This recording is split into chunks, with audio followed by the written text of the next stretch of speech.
The moon should never have spoken. For thousands of years, humanity believed it was silent, dead, lifeless. But last night, our satellites picked up something no one could explain, a pulse wave, rhythmic and intelligent, echoing beneath the lunar crust. At first, Earth Command thought it was an error, a glitch. Until the pulse changed, it became a message, a warning. Do not dig deeper. By the time humanity realized what we had awakened, it was already too late. Commander Grant stood inside the Helios base control room, staring at the seismic readings shooting off the charts. The mining drills we deployed under Mare Serenitatis had breached a sealed chamber, one older than our species.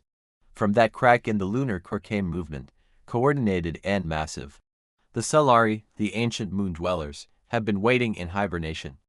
And our curiosity had just unleashed their alarm. Every sensor across the base began screaming at once.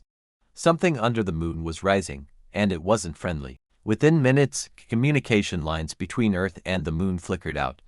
A black static washed across the screens, followed by an eerie harmonic frequency that made the crew clutch their ears. The Selari were jamming us, suffocating us in silence. Outside the base walls, the lunar dust began to move like waves, but there was no wind on the moon. Instead, thousands of crystalline limbs emerged from beneath the surface, crawling, assembling, converging toward the human base. Grant issued the evacuation command, but he already knew it wasn't going to be that simple.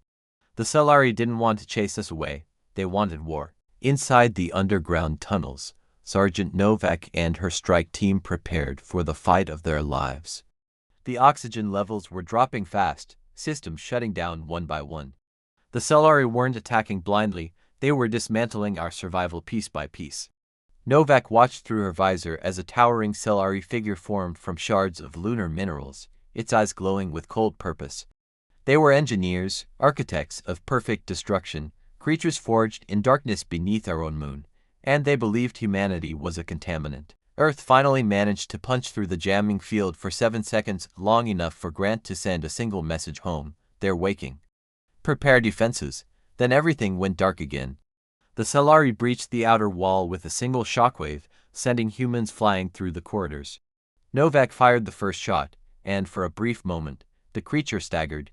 Humanity had something the Selari didn't calculate: our refusal to die quietly. The battle for Helios base ignited in an explosion of fire, dust, and screams as humans fought with every ounce of desperation. Whether anyone would survive to warn Earth again, no one knew. If you want to know how humanity responds when the moon itself declares war, make sure you subscribe and follow this series. New chapters, new battles, and deeper secrets of the Selari are coming soon, and trust me, you won't want to miss what happens next.